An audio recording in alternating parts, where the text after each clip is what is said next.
So this is a taster session. It's really designed about how do we explore scenarios and strategic thinking. I'm going to rush over some concepts. It's not a full detailed session, but I'll leave you at the end with a few references, and if you want to explore more, and if we ever get around to a workshop at some stage in the future.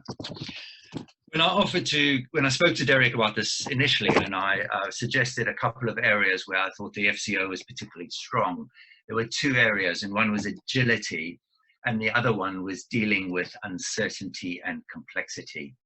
At the time, I didn't know that COVID-19 was going to come along, and that has tested those abilities hugely. And I've been hugely impressed at how the FCO has shown agility in the face of an enormous global problem. But the real thing I offered to do was to run a session about how do you plan and think in an environment that is unpredictable and uncertain. And in international policy, we often have very little control over the levers or the change. So this is not like a program or a project or something like that, where you sort of know what you need to do within certain parameters. And I offered to focus particularly on the use of scenarios as a way of trying to understand these uncertain futures, and explain how we use scenarios to sort of build a dynamic, agile strategies and plans. I just mentioned briefly COVID-19. It is a classic example of how a new issue then brings massive uncertainties about the future. I mean, you know all of the domestic issues, and you know how your businesses are going to run, and how economy and supply chains and so on. You're familiar with those issues. Internationally, you know, we think about how the pandemic will affect economies, politics, security, you know, geopolitical power balances, multinational institutions. You know, what about our ambitions on things like climate change, biodiversity, and the oceans, and so on? Is anyone going to be interested in this stuff? What about all those countries around the world that are at risk of instability? What about food supply chains? What about countries with food insecurity? What about countries that, you know, with internal violence?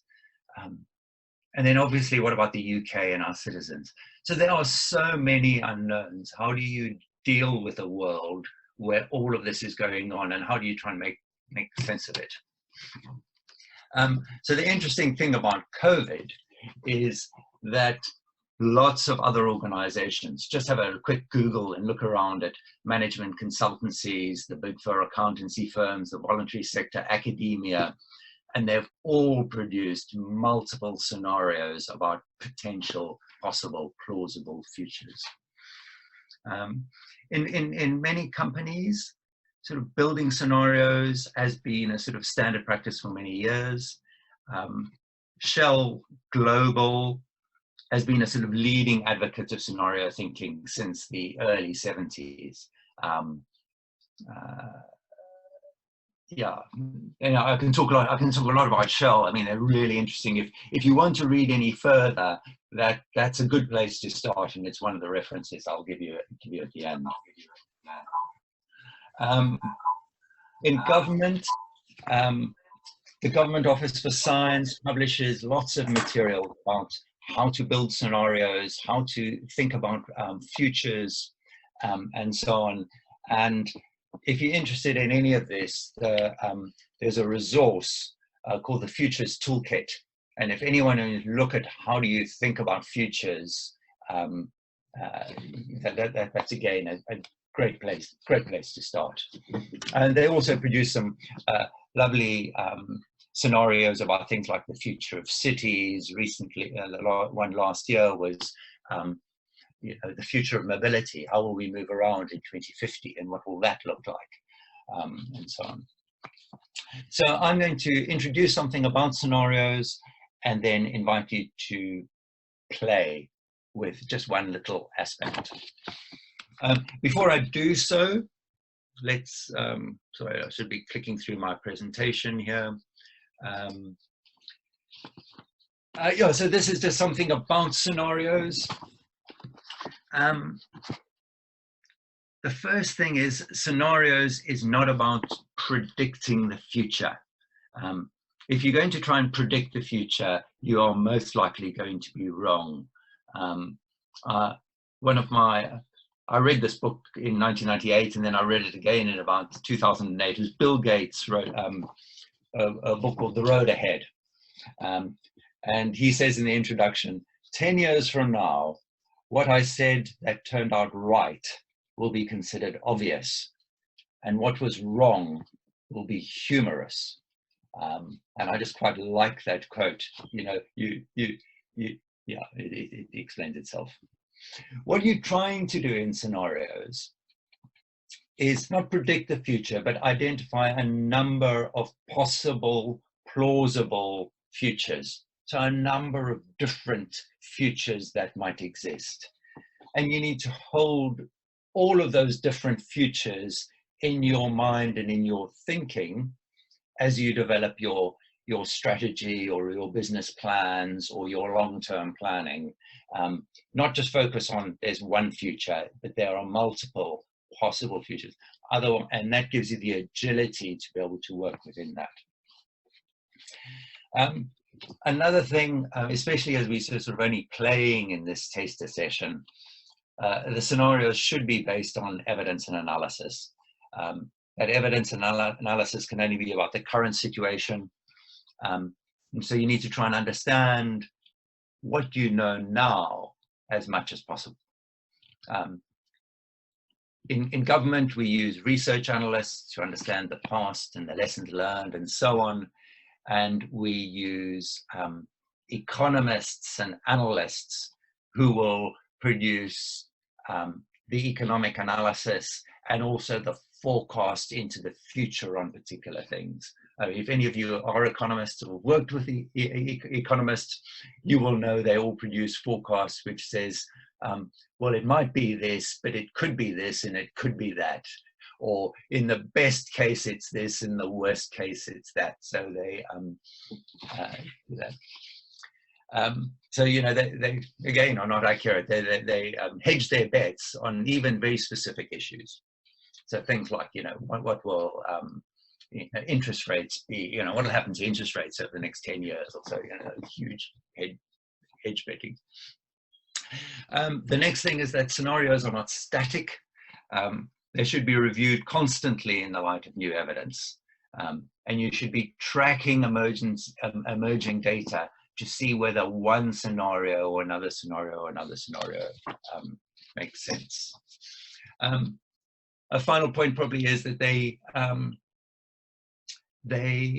are the basis for strategic planning. It's not strategic planning, you do the scenarios before you do your strategic planning. And there are many ways of doing that. So look at the Futures Toolkit and other resources on it. I'm going to sort of jump some of that thinking. I've tried to capture my little way of thinking of this in this little model. I don't know if you see the whole thing on screen or if you, like me, have sort of some photographs on the side, but it doesn't matter. So on the right-hand side, we've got full screen, we can see it, so our screens are split. Okay.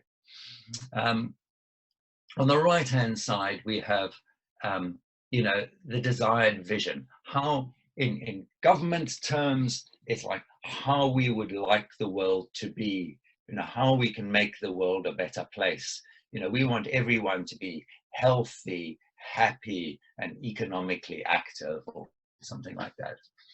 Obviously, sometimes that's a bit unrealistic, and therefore we bring it down a step, what we in government often call an outcome, you know, slightly more located in time and space, on something that we would like to happen, how we would like people to behave, how we would like things to operate and to work. So if you have a company, for your company, this might be your vision for your company. Not just about making profit, but about how does that company, what is it? What does it stand for? What does it do? What is it? How do people behave? How does it interact with the community and so on? You know, or it might be about your industry. What does the industry look like? How does that work or operate? In international, I've talked about in government terms. In international terms, it might be about, you know, what would we like the international world order to look like?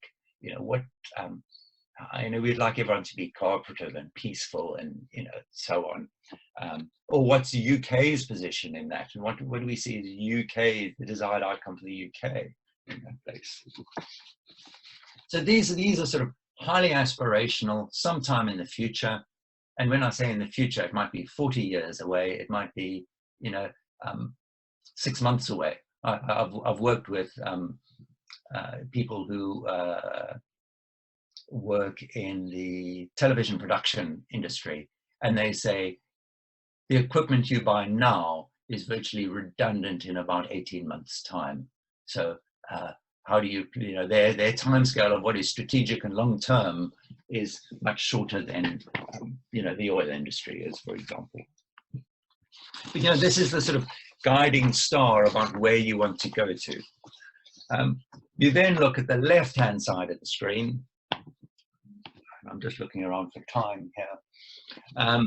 And we have, you need to understand the current, you know, what's happening at the moment. So this, as I say, is all about the analysis, what's the current situation. Key about this is the drivers, the trends, and the uncertainties. So what do we know now? What are the drivers? We often use things like pest analysis, pestle analysis, that sort of things. What are the political, economic, sociological, technological, legal drivers of an issue? What are the trends? And in some of those trends, what is the direction of travel? And again, you see loads of lovely trends and forecasts around, not lovely, that's the wrong word, detailed trends and forecasts are around COVID-19. About, is it going to flatten? Is it going to rise? Is it going to go like this? Is it going to go like that? But you need to understand all of that. From this, you have a number of uncertainties, things that you don't know. You really don't know what's going to happen. And you need to play with these uncertainties, put them together in different ways. Now here, I'm not going to describe how to do that. Again, the Futures Toolkit, and there are quite a lot of different methods and models to do that. But you put those uncertainties together, and you say, if these work out like this, this is a plausible scenario that might hit. If they work out like this, here's another scenario if they work out like that. So you get a number in the middle here, a number of different possible plausible scenarios. These are your unknowns playing out in different ways. They're not, at this stage, they're not good or bad scenarios. They just are how the world might be. You then need to think about what your organization can do in order to survive or thrive in those particular scenarios. In some circumstances, you might be able to influence those scenarios. So in government level, we think, especially domestically, we probably can influence them. Internationally, very difficult to influence them. In your industry, it might be very difficult to influence some of the scenarios of what the future might be of things. One next thing that you can do, so having got those scenarios, is do something that's called backcasting, which is going back. So just say this is a scenario in 2030. What would happen what would have to have happened by 2026 for that scenario to come about? And what would have to happen in 2023 for that to have come about? So what are the steps that would have taken place in order to achieve that? And then you can look at these little bubbles on the left. What are you going to monitor now? What are you going to look at? What are you going to track now or pay attention to, which will give you an indication as to which scenario might be playing out? Does that sort of make sense as an idea? Are there any questions at this stage?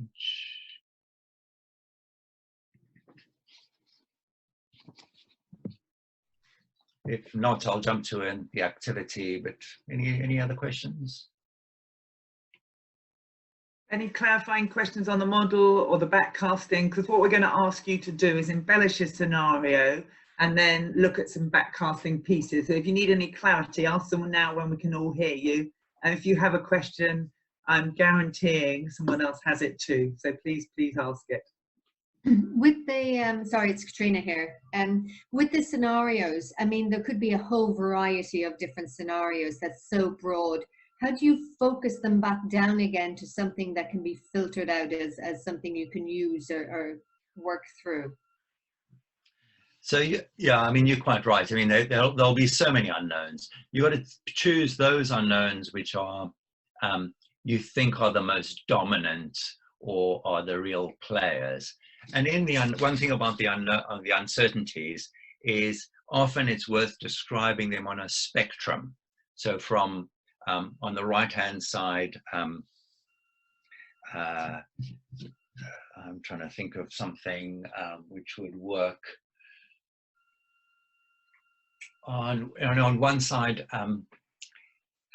COVID-19 will produce a coming together of the whole world community to work in a collaborative way to try and sort of solve things like pandemics and other global issues.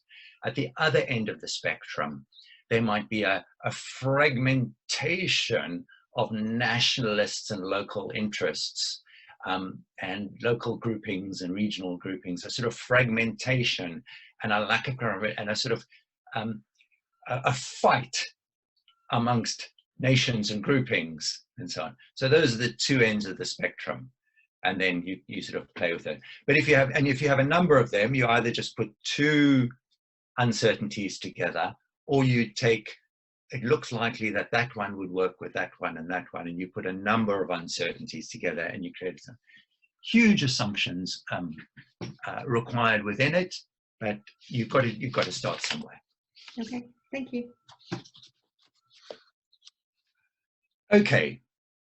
So I mean, that's a really good question, because I'm sort of jumping over that whole building scenarios approach and what you can do there.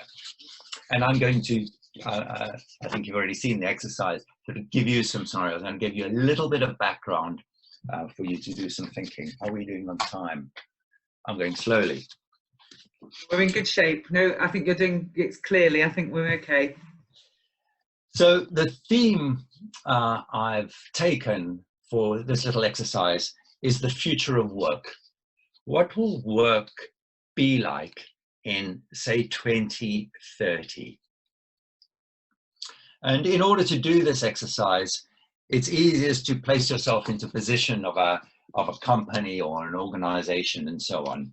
So I am going to say, for the sake of ease, that you are in a large company that builds houses. You might need to define a little bit clearer exactly what that means, but don't hassle about it. Broadly, you're a big housing organization.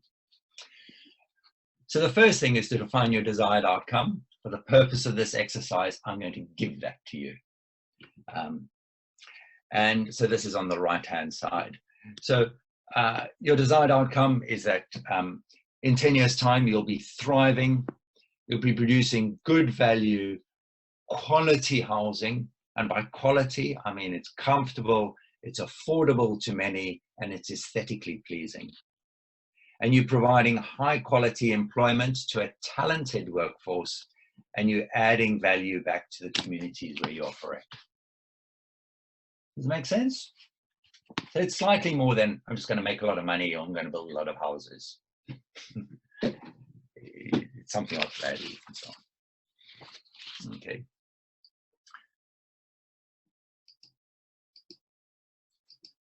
So then, before you start thinking about this, what's happening now?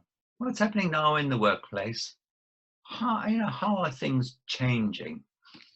And I've given here a few ideas from a government paper. It's called The Future of Work, Jobs and Skills in 2030. And it outlines some of the trends and drivers of change to the workplace. Now, this is not specific to construction or housing or anything else like that. These are general drivers of change.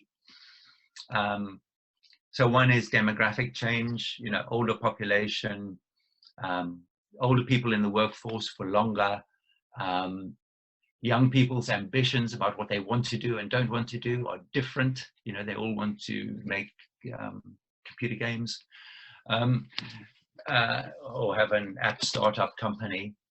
The whole way that people participate in the labor market is changing. There's something about diversity, so there are more women in the workplace, more immigrants, more different languages, more cultures. People travel in different ways. I mean, COVID-19, I haven't even introduced COVID-19, and it's changed a lot of this thinking. This is all pre-COVID. There's income uncertainty. So, I mean, generally over the last 15 years, there's been stagnation in the pay of low and middle class earners. And the pay gap between the rich and the poorer, or the rich in the middle even, has got bigger and bigger. The rich have got richer by quite a significant margin. And as I say, wages have generally stagnated elsewhere. Work-life balance. So more and more people are talking about the importance of work-life balance, flexible working, travel, work-life boundaries, and all sorts of things like that.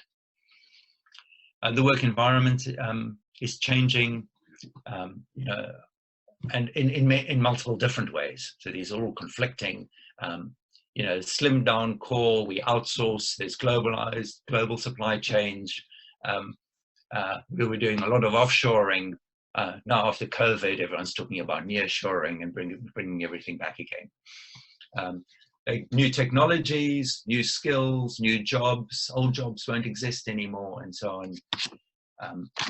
Production is becoming digitized, robotics, offsite production, ICT and big data, complex economic systems. I've talked shift to Asia. So Asia and Africa is going to be the only population growth.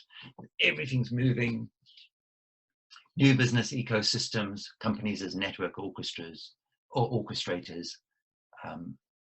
natural resources and ecosystems. Government won't have a place for action. So that just gives you what some of the thinkers. So let's take that as your analysis in my sort of previous model of some of the things that are happening. So now, and I think somewhere around here, I hand over to Sarah. I've taken from those two scenarios. In scenario one, construction sectors has transformed, diverse workforce, technology, talent, you have diverse technology, talented and skilled workforce. A lot of stuff done locally. You're attracting young people. Off-site construction is the norm. And in scenario two, construction, massive efficiency changes, but robotics and that have not really fundamentally changed the business. The shortage of talent. There's competition for talent in other areas. Environment issues are huge. So what I want you to do in your groups briefly is just add in your dimensions to embellish those scenarios. Give your scenario a name, call it something, and then look at one thing that would have to have happened in 2023 to show you that you're moving in that direction. Is that okay? Sarah, do I hand over to you now? Yes, thank you, Nick. That was fantastic. So what's going to happen next? You'll see in the group chat that I've put that scenario up, so you should have that available, but I suggest you take a photo of that piece, that screen as well, because you won't be able to access the slide in the breakout room. And I'd like Empower and the Disruptors to take scenario 1 and the 3 C's to take scenario 2, please. Again, that's in the chat there for you. And in a minute, Derek's going to hit a magic button. You're going to go into a breakout room where you should meet your ALG group. We're going to give you 10 minutes only in that room, so you're going to have to move quickly to come back with having thought a bit about this scenario, given it a name, and have your one thing of backcasting that you're going to be measuring in 10 minutes time. Once you get in the room, if you do have a problem with finding each other or talking to each other, hit the help button and invite the host, and Derek will come and help you with that. But good luck. You've got 10 minutes. On your marks, get set, go. Derek, I'm hoping you're pressing the button. I already have, and people are moving. Man. Okay, I've never seen this work. Sorry, I spoke a bit too long, but... Nick, that was perfect. Thank you very much. I felt that you did it at a really nice pace. I could see them writing notes, and we'll give them 10 minutes and they'll come back at 45, hopefully. Okay. And then debrief, I'll come back and whinge. That's what usually happens. Here you go. And here they all come. Oh, that's brutal. That is... Have you not got it sorted, Andy? It's all done here. Of course it is, Simon. 1 minute means 1 minute with Zoom. Yes. No, normally the facilitator says 1 minute, and then 3 minutes later they give another 1 minute warning. That's right. Yes. I love the energy you're coming back with, though. I feel certain that that's good.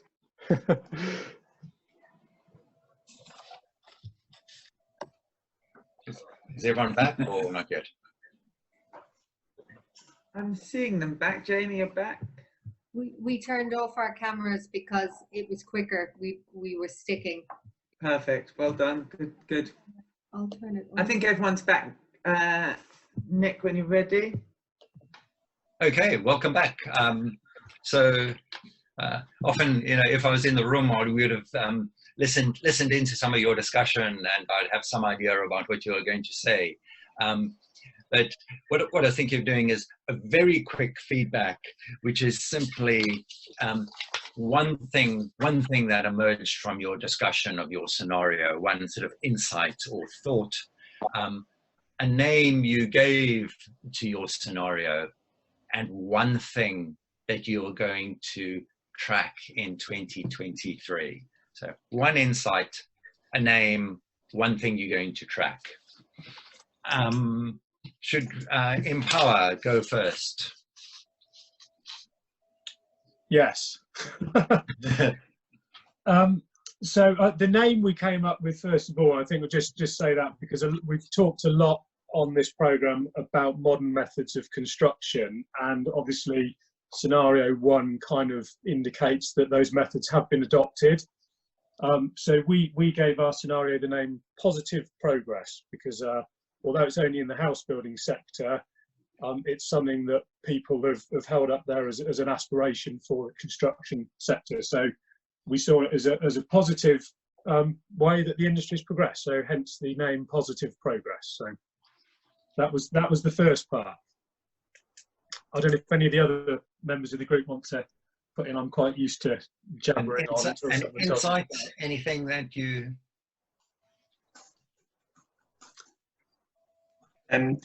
So measuring wise, we've put 30% of the house buildings be modern methods of construction by 2023 as a measure. Okay. Yeah. So 15 to 30%. It's about 10% now, I believe. So in 3 years' time, so increase 15 to 30%. Okay. In the year, I hope to reach by 2030. And we'd be looking for better collation of the data from the industry to evidence the fact that modern methods of construction are being adopted, because we think that's quite fragmented at the moment. But to make that progress, we need to have some good KPIs on actually how regularly it is being used, and to what percentage. And originally we said, oh well, 30% of houses being built, because that's kind of a third of the way to 10 years time, should be done by modern methods of construction. And then there was a conversation, well actually it's perhaps a bit more of an S curve. It might be slow to adopt, you know, from the early adopters, then it starts to peak up, and then towards the end it slows down. So the quicker you get that data and you can model how that curve is working, the quicker you can see actually when it takes off and when you have to start employing those methods. Okay, thank you. Move to disrupted also to scenario 1, and I'd quite like if they could mention something about the technologically talented and skilled workforce. So disruptors. I'm not sure who wants to speak. I'm not going to give you a name. I'm going to let someone else in the team come up with that, because we didn't quite come up with a name just yet. But in terms of the technology, we felt that AI would be a massive thing moving forward. It's already started to be introduced into the construction industry, but it's something that we think will provide a lot of learnings and feedback once the buildings are in use into the design and construction of the buildings moving forward. We thought kitted parts, off-site construction, new dynamic young workforce introducing new technologies and new ways of thinking, almost like the IKEA building, you know, kitted parts, putting it together in modules, manufacturing off-site, assembling close to site, and then just clicking it together on site. So that reduces the number of operatives on site.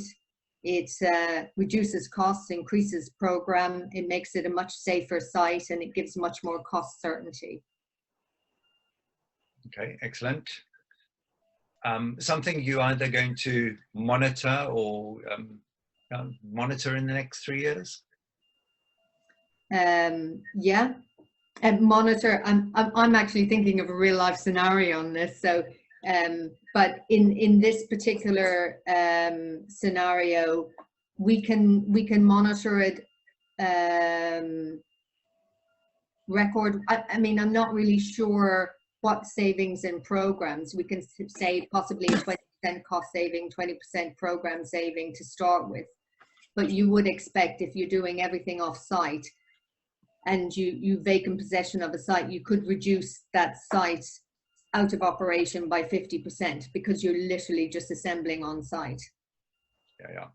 As to how to monitor, sorry, I'm not really sure how to answer that question. I'm going to move on to the next group, but again, one of the things you can think about is, so as an organization or as a group or as a sector, what do you want to do by 2023? What do you want to do by 2021? What steps should you be taking in order to move in the direction that you wish to go to, and so on. The last group was 3 C's.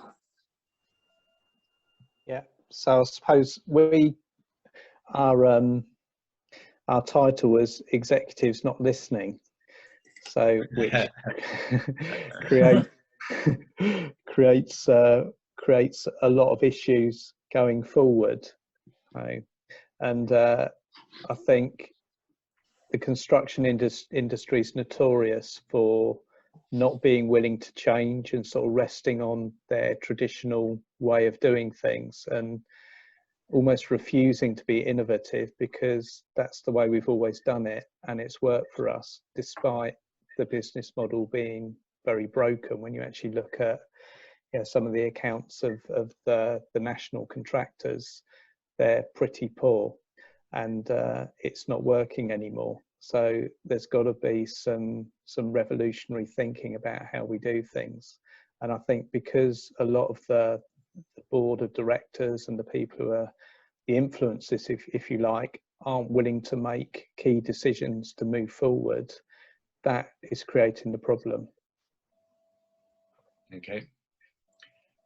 So anything about what would you do now in order to nudge or change things in a way that you think is the right direction? I'll jump in here. So yeah, we talk about the execs not listening. The idea is, who are they not listening to? And it's the talent drain, not getting the young, good brains into the business. And the industry sometimes does get them in, but they don't last very long because they're not listened to. So we sort of thought about what we need to do short-term wise. We need to make sure we're still getting the people in, which we get some people in, but make sure we get more people in and the best people in. But equally creating an environment where they can actually get to influential positions while they're still young and creative and got these new ideas. Because a lot of time in the industry, you don't get there for 20 years, and by that time you're railroaded into Yeah. That's pretty much it. So yeah, short term is we were looking at how we get the young people in and equally give them some influence, so the execs don't make the same marginal gain decisions that they always do. Yeah. Okay. I just finally, our metric and the thing to look at for 2023 will be the percentage of new kind of younger leaders that are in positions of influence. Yeah. Nice metric that. Yeah. Like that. Okay, we've only got a few minutes, but thank you for that. So what I was throwing there, hopefully you can see how my building these scenarios, it stimulates the thinking, it provokes the discussion. By putting together a number of unknowns, you can start developing it. You can start thinking about what will you watch. You can start thinking about what will you do, either personally or as a company or as an organization or as a sector. What should you be nudging or pushing?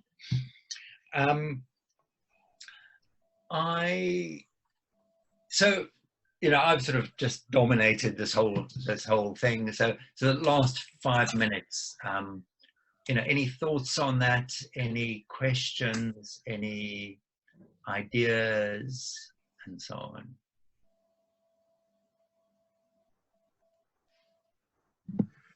One of the thoughts that I have is that the data about what's actually happening does need to be recorded by the industry. There needs to be some kind of leadership within the industry. We're all very good at being individual companies, and there's contracts and subcontracts and everything like that, but actually there needs to be some massive leadership within the industry to start monitoring the data about, you know, new recruits into the industry, the syllabuses they're being taught, and so on and so forth. So that's the kind of thought that I've got. It's something I can't massively influence as an SME within the industry, but I've already actually written a note that I'm going to contact my trade association and say, right, what are we doing as electricians about modern methods of construction, because they're actually potentially a threat for us as a specialist trade on site.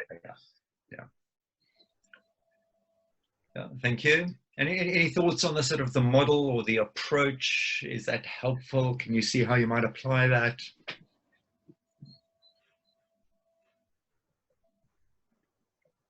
Yeah, I certainly think so. You know, it's thinking about the what ifs and what might happen, and actually sort of working backwards from that. And I think that's a really good way of doing things, because you're predicting the dangers and the trip hazards before you actually arrive at them, and to actually have mitigation strategies in place to swerve those has got to be a great advantage. Yeah. And I'm curious, just looking at the scenarios, so where we're talking about the current situation, history, drivers, trends and uncertainties, by just writing them down, make sure you don't forget any, because it's very easy to just start writing lots of stuff down, but if there's no structure to it, then it's easy to miss stuff. So I think we're working through that. I think you've got more chance that at least you've got because I think there's no point doing scenarios if you haven't got the where you are now right. Yeah, exactly. If you've missed major issues, then the rest of it it's a waste of time anyway. Yeah. Also, an issue is, how do you measure the success against business as usual? Because business as usual always strives to do better each time. So if you're running parallel with the business as usual, it's very difficult to measure the success that this new approach may have brought to a project. Yeah, absolutely. I mean, that's, well, that resonates for me enormously. Yeah. And that continuous improvement, Katerina, is interesting, but how would be my question. Better each time, is it on margins? Is it, what is the purpose? I really like the sunlit uplands that Nic described of the housing industry. It's more than just on P&L. which clearly we need to have to be businesses. But, you know, what else? As an offer, when we next get together, Nick and I were talking while you're in the breakout rooms. I can help run a session that I do with a senior leadership group on strategic thinking to take you through this as a different exercise and use some of the toolkit so you can practice these muscles. You know, we're still designing what we do next depending on need and time, but that's an offer. I'm seeing some nods on the faces I can see. Fantastic. Yeah. Okay, I think that's all from me. I'm sorry I wasn't able to answer. I can talk about this stuff for weeks.